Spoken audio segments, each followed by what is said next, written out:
Pecha Kucha 161, Inktober Week 4, and Iron Man. And I'm going to try talking in an Bison voice this week, just to gather data for what that does to my throat, to see if I can balance voice work on the weekend with talking on the phone all week at work. So let's give it a go! Yes. Inktober. Last Sunday. It's Batman. Because, it wasn't getting as much traction with the last one. I thought I'd give it another go. I've been very much enjoying the brush pen work. I'm a fan of the Michael Keaton Batman as well, so this is what I did. Can't complain, I really did nail the eyes, but I got the proportions of the face wrong. I decided to go back to the Cintiq the next day. Thought I'd give Virgil from Devil May Cry 5 a little go. He's got a little Clint squint I'm very fond of. Very difficult to nail. Very intimidating. Like Stone Cold Steve Austin, but he has eyebrows. Amazing. Next day I did a lot of things. They didn't really work. I ended up trying a new brush in Manga Studio. Drew a little picture of Big Boss from Metal Gear Solid 3. It's pretty difficult to read. But, well, it's the best thing I did all day. I've not got more than an hour for these things, so this is what I do. And then the next day, I'd intended to wait to the final week of Inktober to do Dracula and horror-related things, but, well, I went to the prompt list. It said ancient, so I thought Bram Stoker's Dracula, why not? I saw this picture on the internet. It made me laugh. He's laughing, you're laughing, we're laughing, it's great. Next day, I tried some stuff. It went nowhere, and then I thought, Battle Pope! Yes! And so I drew Battle Pope. Battle Pope is real. Google it. I can't explain it. I don't know what it is, but it exists. So there. Moving on. Dog. The story of Dog. I drew this in September. I was going to make a load of dog-related movie jokes. This is based on Max Payne 2's art. That's why I did the Scarface thing a couple of weeks ago. That was technically the second joke. It looks like there won't be time for a third.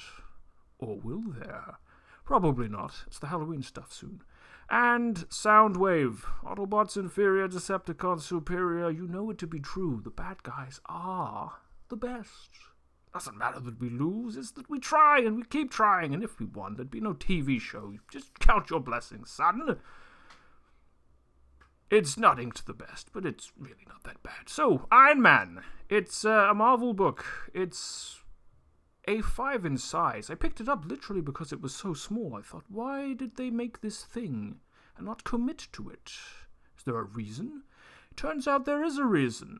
When I was looking through the information on the publishing page, it's actually a combination of Free Comic Book Day comics from several years put together, and then they charged people for it. Can you imagine? What an excellent idea. I'll have to write that one down for the future.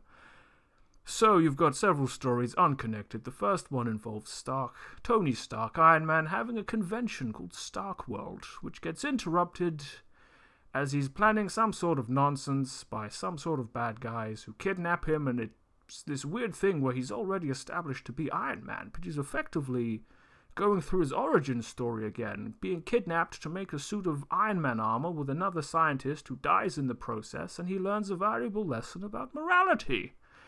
It's, you're supposed to reboot it properly if you're going to actually retell these stories. It's getting a bit, tongue-in-cheek at this point.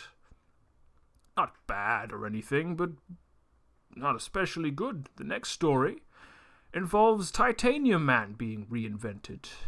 He's a disgruntled Stark employee who steals Tony Stark's stuff, makes a better suit, but loses because he doesn't realize that he's a dumbass. They never do. And then it's Avengers Light time, where the Hulk and Spider-Man show up and they fight the Mandarin, who he just wears a green suit these days. I mean, I don't even know what year this is from. They have a fight, Ant-Man's there, the ants steal the Mandarin's ring somehow, and hilarity ensues. They end up in an Incan temple where they all stop fighting to prevent destroying ancient artifacts, go outside, continue fighting, and I don't really know. But the Hulk was there, that was fun. A lot of this is fun. It's frivolous, but it's fun. The art's nice, the stories are entertaining enough, but they don't really go anywhere. That's what happens when you put things out for free comic book day. And this one has monkeys. Yes. And Nova. And Iron Man. I feel like that's a theme. Some bad guy has monkeys. His monkeys are in a place. The bad guy comes back. The monkeys go away. Hilarity ensues. Something like this. And the final one in the collection, Pepper Potts, Employee of the Month, gets kidnapped by someone who simply wants to take her place as Tony Stark's private secretary and orchestrates a scheme where Tony Stark has a bad day at work, loads of bad guys show up, almost dies, but in the end, Pepper Potts saves the day, and hilarity ensues. The woman who orchestrated this ends up in jail, the bad guys are defeated, Tony Stark gets his armor repaired with some sort of plug-in phone thing, and let's move on. I found a lovely website called Draw-a-Box that can teach you how to draw by teaching you how to draw by making you. You draw lines and then you make boxes out of those lines, and then squares, then you make boxes out of those squares, and then you draw a lot of boxes. And then you can draw transformers. But really it's about the fundamentals, how to draw nice lines. Something that's very evident from my Inktober output is that I suck at lines. Really bad. Although I kind of already knew that. It's about care. Before you make the line, you decide what line you want to make, then you make it. You don't feather, you do one. If it's the wrong one, delete it, do it again. You see a lot of that when you watch people draw on YouTube. It's very informative. I wish I had more time to do this, but if I had more time, I'd just play more Batman.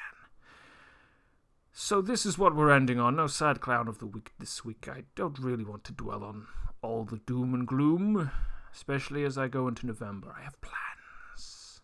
Excellent, excellent plans. How they'll be executed, however, remains to be seen. And I think talking like M. Bison, I think this was a good experiment. It felt very rough at first. It felt like it smoothed out in the middle, and I think I was doing perfect sell by accident. This is very useful data. I was afraid it would make my throat feel fucked. It doesn't, but I was originally thinking to do this as Vegeta. Yes, so much like the Team 4-star guys, I might have to change my Vegeta voice to be easier on my throat. And hopefully in about a month's time, why I'm doing weird voice things will make sense, because you'll start seeing those things go up on YouTube too. So the last 4 days of Inktober, excluding today, which is the 5th, I'm looking to do horror stuff, and then figuring out what I'm going to do with the Smiley Show in November, since Inktober has been a very enjoyable experiment. But it's time to move on. And we'll see what happens next week. I'll see you there. Pecha Kucha 161 over and out.